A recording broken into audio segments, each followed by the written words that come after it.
मैं आपको एक अनोखी बात बताने वाला हूँ।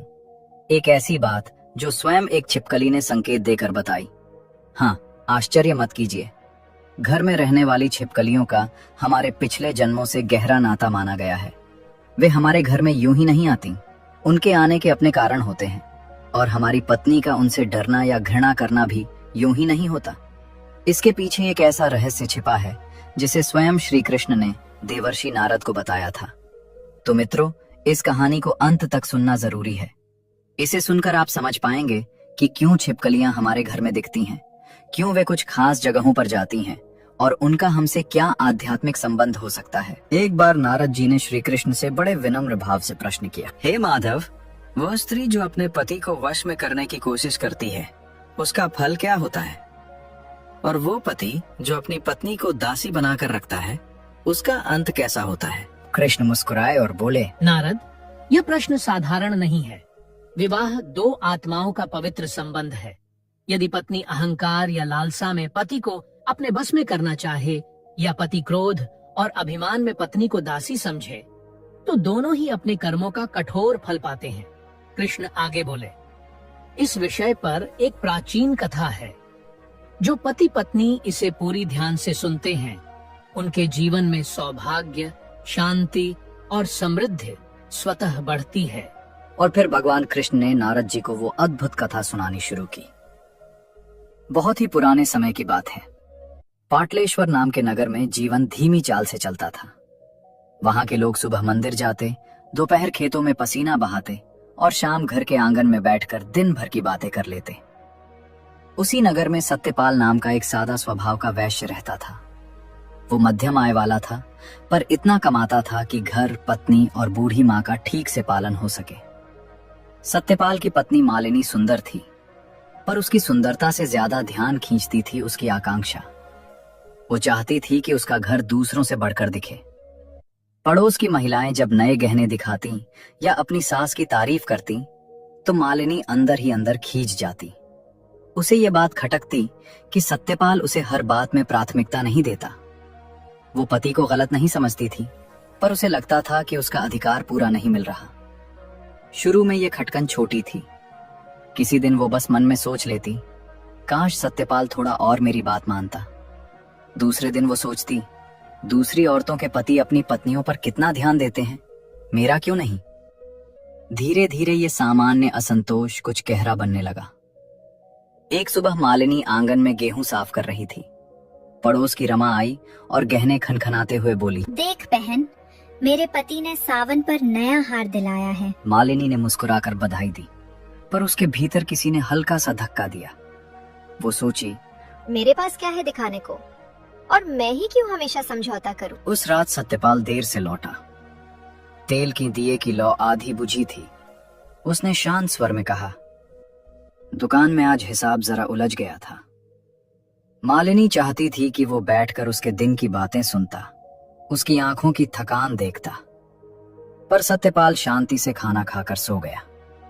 असल में वो थका हुआ था, पर मालिनी को ये उसकी बेरुखी लगी। वो अक्सर सोचती, अगर सत्यपाल मुझे उतना महत्व दे जितना मैं चाहती हूँ, तो बाकी सब ठीक हो जाएगा। इसी बीच नगर में कुछ महिलाएं तांत्रिक उपायों की बातें करने लगी। किसी ने कहा कि एक साधुनी आई है जो सौम्य मंत्र सिखाती है, जिससे पति का मन कोमल रहता है। मालिनी ने ये बात अनसुनी नहीं की।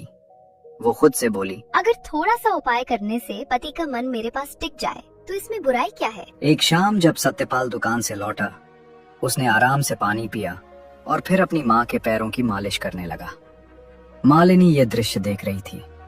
उसे लगा कि उसकी जगह घर में दूसरी है। उस रात वो देर तक छत पर बैठी रही। हवा में हल्की ठंड थी। उस क्षण वो सोचने लगी, कई काम बिना मेहनत के भी तो हो जाते हैं। अगर थोड़ी मदद कहीं से मिल जाए तो क्या गलत है? अगली सुबह मौका मिलते ही उसने रमा से पूछा, जिस साधुनी की तूने बात की थी वो कहाँ रहती है? मुझे उसका पता बता दे, ताकि मैं अपने पति को अपने हिसाब से चला सकूं और अपने जीवन में खुशियां भर सकूं। रमा ने थोड़ा झिझकते हुए कहा, लोग कहते हैं वह साधारण मंत्र नहीं देती, सोच समझकर बात करना। मालिनी ने हल्की मुस्कान दी और बोली, मैं बस इतना चाहती हूँ कि मेरा घर थोड़ा और मधुर हो जाए। लेकिन उसके मन का सच कुछ और था। वो चाहती थी कि सत्यपाल उसकी हर बात माने, मुस्कुराए तो उसी के कारण, निर्णय करे तो उसी के कहने पर। उसने उसी दोपहर एक पुरानी पगडंडी पकड़ी और नदी के किनारे पहुंची, जहां साधुनी का छोटा सा डेरेनुमा घर था। साधुनी की उम्र अधिक थी, बाल चांदी जैसे और आंखें तेज। उसने मालिनी को देखकर कहा, बेटी, लोग जो ढूंढते हुए यहाँ आते हैं वो अक्सर उनके लिए नहीं होता। तुम क्या चाहती हो? मालिनी चुप रही, फिर बोली, मैं चाहती हूँ कि मेरा पति मुझे अधिक मान दे, मेरी इच्छा समझे, मेरी बात माने। साधुनी ने शांत आवाज में पूछा, तुम उसे अपने मन से चलाना चाहती हो? यह सवाल सीधा था। मालिनी ने धीरे से सिर झुका दिया, पर मन में उसने हाँ कह दिया। साधुनी ने लंबी सांस ली और बोली, पति के मन को बांधना आसान है, पर उसका फल भारी पड़ता है। क्या तुम परिणाम सहने को तैयार हो? मालिनी ने बिना सोचे जवाब दिया, अगर मेरे घर में शांति आ जाए तो मैं सब सह लूंगी। साधुनी कुछ क्षण उसे देखती रही, फिर बोली, मनुष्य की इच्छा कभी अकेली नहीं आती, उसके साथ उसकी कीमत भी आती है। याद रखना, किसी की स्वतंत्र इच्छा छीनना सबसे बड़ा दोष है। मालिनी ने सिर हिलाया। उसने साधुनी से कहा, मुझे वही सिखाइए जो मेरे उद्देश्य को पूरा कर दे। साधुनी ने आखिरी बार कहा, अगर तुम ये मार्ग चुनती हो तो पीछे लौटना आसान नहीं होगा। जो बताने वाली हूँ कि वो केवल जानने के लिए नहीं, समझने के लिए है। अगर समझ न सकी तो नुकसान तुम्हारा होगा। मालिनी ने सिर हिलाया। आप बताइए, मैं सब समझ लूंगी। साधुनी आगे बोली, मनुष्य के मन को बांधने का मंत्र है, पर यह मंत्र सिर्फ मिट्टी, फूल या दीप से नहीं चलता। इसके लिए व्यक्ति की कोई प्रिय वस्तु चाहिए, कुछ ऐसा जो उसके जीवन से जुड़ा हो। बिना उसके मन तक पहुंच नहीं होती। मालिनी ने धीरे पूछा, क्या चाहिए? साधुनी ने साफ कहा, उसके बाल, बस एक छोटा सा गुच्छा। मालिनी एक क्षण को चौंकी और बोली, बाल? क्या ये सही है? साधुनी ने उत्तर दिया, सही या गलत मनुष्य तय करता है। मंत्र सिर्फ इतना करता है कि मन की डोरी खींच देता है। डोरी खींची तो सामने वाला चल पड़ेगा, चाहे वो चाहे या न चाहे। मालिनी खामोश हो गई। कुछ देर बाद उसने धीमे स्वर में कहा, अगर इससे मेरा घर शांत हो सकता है तो मैं बाल ले आऊंगी। साधुनी ने चेताया, ध्यान रखना, ये मार्ग सरल नहीं। पति का मन बांधना नदियों का बहाव मोड़ने जैसा है।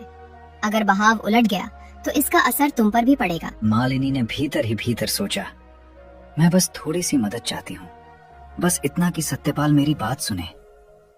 इसके बाद वो अपने घर वापस आती है और एक मौके के इंतजार में रहती है। उस रात मालिनी ने इंतजार किया कि सत्यपाल गहरी नींद में जाए। वो धीरे से उठी और अपने पति के पास जाकर बैठ गई। कुछ क्षण उसने उसे शांति से सोते देखा। वो धीरे से उसके सिर के पास झुकी और बालों का एक छोटा सा गुच्छा उंगलियों में खींच लिया। सत्यपाल नींद में हल्का सा करवट बदला, पर जागा नहीं। मालिनी का दिल कुछ तेज धड़क रहा था, पर वो तुरंत उठी और बाहर चली गई। अगली सुबह वो फिर साधुनी के पास पहुंची। साधुनी ने बाल देखते ही कहा, तुमने सोच समझकर ये कदम उठाया है? मालिनी ने हल्के स्वर में कहा, हाँ, मैं तैयार हूँ। साधुनी ने उसे डेरे के पीछे एक छोटे खुले घेरे में बैठाया। चारों तरफ नीम की लकड़ियां रखी थी। बीच में काला गोल सा पत्थर था, जिस पर हल्दी और सिंदूर की सूखी परत जमी थी। साधुनी ने धीमी आवाज में कहा, यहाँ जो भी होगा वो सिर्फ दिखता नहीं, असर भी करता है। डर लगने लगे तो मन को स्थिर रखना। मालिनी ने पूछा, क्या दर्द होगा? साधुनी ने कहा, दर्द मन में होगा, शरीर में नहीं। पर दर्द से ज्यादा डर से बचना। मंत्र में डर कमजोरी लाता है। फिर साधुनी ने बाल पत्थर पर रखे और एक छोटा सा पात्र लिया जिसमें गाढ़े लाल रंग का द्रव था। उसने धीमे स्वर में मंत्र पढ़ना शुरू किया। सुर, ध्वनि और हवा सब मिलकर कुछ भारी सा माहौल बना रहे थे। मालिनी ने अपने हाथ जोड़े और धीरे से पूछा, ये मंत्र कैसे काम करता है? साधुनी ने मंत्र रोककर जवाब दिया, मन को मन से बांधता है, इच्छा को इच्छा से जोड़ता है। जब तक मंत्र अपनी जगह रहेगा, तुम्हारा पति तुम्हारी बातों को अपनी इच्छा समझेगा। उसे लगेगा कि उसके निर्णय वही हैं जो वो खुद लेना चाहता है। मालिनी ने पूछा, और अगर मैं कभी इसे रोकना चाहूँ? साधुनी ने उसकी आंखों में देखते हुए कहा, जिस डोरी को बांधा जाता है उसे खोलना आसान नहीं। कई बार बंधन इतना कड़ा हो जाता है कि खोलने पर दर्द होता है, दोनों को। मालिनी थोड़ा असहज हुई, पर उसके मन में अभी भी लालसा अधिक थी। साधुनी ने फिर मंत्र पढ़ा बालों पर द्रव लगाया और पत्थर पर हल्का घेरा बनाते हुए कहा, अब तुम 3 रात तक इसी घेरे के अंदर बैठकर सत्यपाल का नाम धीरे धीरे बोलना। हर रात दीपक जलाओ और मन में यही इच्छा रखो कि वो तुम्हारी ओर झुके। मालिनी ने पूछा, बस इतना करने से असर होगा? साधुनी बोली, हाँ, लेकिन याद रखना, मंत्र असर करता है पर उसके दाम भी होते हैं। मालिनी साधुनी के बताए अनुसार लगातार 3 रात उसी घेरे में बैठती रही। दीपक जलाती, आंखें बंद करती और बस सत्यपाल का नाम धीरे धीरे दोहराती। तीसरी रात के बाद साधुनी ने कहा, बस मंत्र चल पड़ा है, अब बदलाव धीरे धीरे तुम्हें खुद दिखेंगे। याद रखना, तुमने जो चाहा है वो मिलेगा, पर उसका फल भी साथ आएगा। मालिनी ने सिर हिलाया। उसे बस ये सुनाई दिया कि उसकी इच्छा पूरी होने वाली है। 3 रातों के अनुष्ठान के बाद मालिनी घर लौटी तो सब वैसा ही था। सत्यपाल शांत, माँ अपने काम में लगी हुई और घर का माहौल सामान्य। मालिनी के मन में हल्का संदेह था कि शायद कुछ नहीं होगा, पर चौथे दिन सुबह उसने पहली बार बदलाव देखा। उस दिन सत्यपाल हमेशा की तरह दुकान जाने की जल्दी में था। जैसे ही उसने दरवाजे के पास जूते उठाए, मालिनी ने हल्की आवाज में कहा, जरा रुकिए, पहले नाश्ता कर लीजिए। पहले वो ऐसे कहने पर अक्सर मुस्कुरा कर कह देता, आज देर हो रही है, शाम को खा लूंगा। पर उस दिन वो बिना सवाल किए रुका, बैठा और बोला, ठीक है, तुम कह रही हो तो खा लेता हूँ। मालिनी कुछ पल उसे देखती रह गई। वो अंदर से थोड़ा चौंकी, थोड़ा खुश भी हुई। उसने पूछा, आज दुकान देर से खोलोगे? सत्यपाल ने सहज भाव से कहा, अगर तुम कह रही हो तो देर से ही सही। एक चुप सी खुशी उसके भीतर फैलने लगी। वो सोचने लगी, तो मंत्र सच में काम कर रहा है। कुछ दिन बाद यह बदलाव और साफ दिखने लगा। एक शाम जब सत्यपाल काम से लौटा, वो थका हुआ लग रहा था। मालिनी ने कहा, आज बाजार मत जाओ, घर पर ही आराम करो। सत्यपाल ने बिना किसी तर्क के कहा, हाँ, मैं घर पर ही रहूंगा। पहले वो ऐसे समय बस मुस्कुरा देता, लेकिन अपनी जिम्मेदारी नहीं छोड़ता था। अब वो हर बात मान रहा था, जैसे उसकी इच्छा कहीं ना कहीं ढीली पड़ चुकी हो। मालिनी की सहेली रमा एक दिन मिलने आई। उसने ये बदलाव तुरंत पकड़ लिया और धीरे से बोली, मालिनी, सत्यपाल आजकल बहुत बदल गया है, कुछ अलग लग रहा है। मालिनी ने बात टालते हुए कहा, अरे बस थोड़ा घर का ध्यान रखने लगा है। पर सच ये था कि अंदर कहीं उसे ये बदलाव अच्छा भी लग रहा था और थोड़ा अजीब भी। अच्छा इसलिए कि अब घर उसकी इच्छा से चलता था, अजीब इसलिए कि सत्यपाल की आंखों में पहले जो चमक होती थी वो अब कम दिखती थी। कुछ ही हफ्तों में स्थिति ऐसी हो गई कि सत्यपाल हर बड़े छोटे काम से पहले मालिनी से पूछता। वो कहता, आज दुकान कितने बजे खोलूं? कौन सी चीज खरीदनी है? माँ को दवाई कब दिलानी है? मालिनी को ये सब अच्छा लग रहा था। उसे लगता था कि आखिर घर में उसकी बात का वजन बढ़ गया है। पड़ोस की स्त्रियां जब ये बदलाव देखती तो कुछ ईर्ष्या से भर जाती। किसी ने कहा, मालिनी, तुम्हारा पति तो अब पूरा तुम्हारी सुनता है। मालिनी हल्की मुस्कान के साथ जवाब देती, क्या करे, प्यार में ऐसा ही होता है। एक दिन सत्यपाल दुकान से लौटा तो उसकी चाल थोड़ी धीमी थी। उसने कहा, आज मन दुकान में नहीं लग रहा था, पता नहीं क्यों।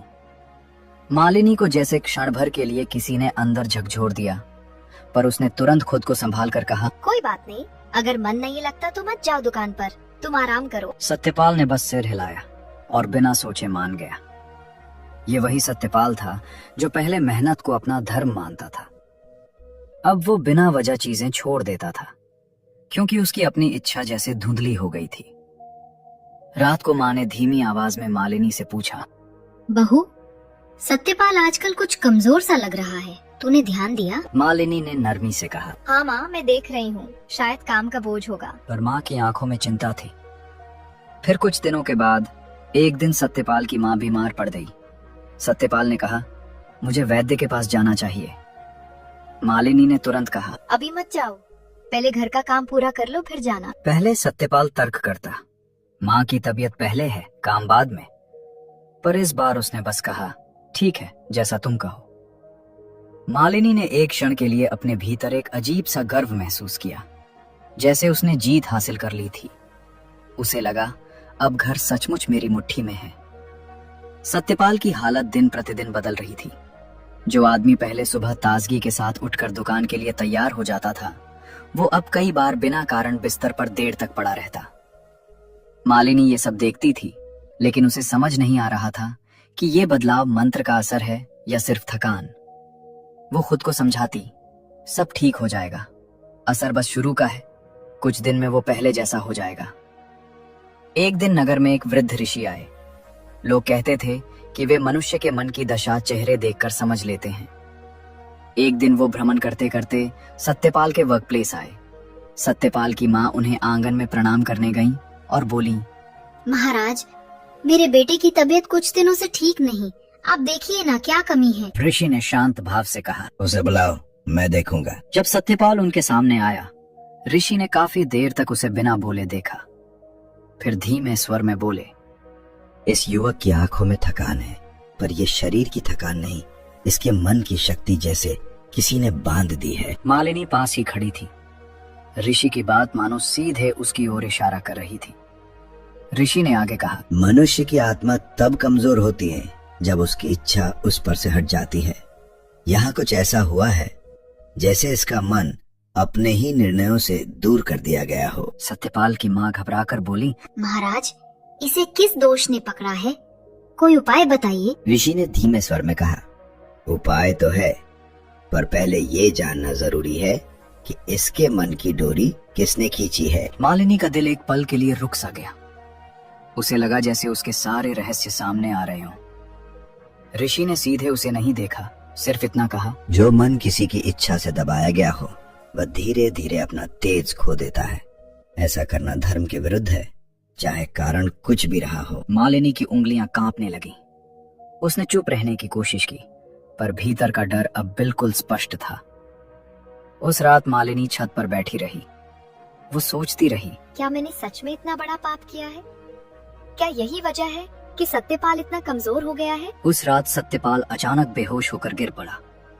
मालिनी उसकी बाह पकड़कर रो पड़ी। उसके पूरे मन में भय भर गया। वो समझ चुकी थी कि यह सामान्य बीमारी नहीं, यह उसी मंत्र का असर था जिसे उसने लालसा में पकड़ा था। उसने सत्यपाल का सिर अपनी गोद में लिया और खुद से बुदबुदाई, मैंने क्या कर दिया?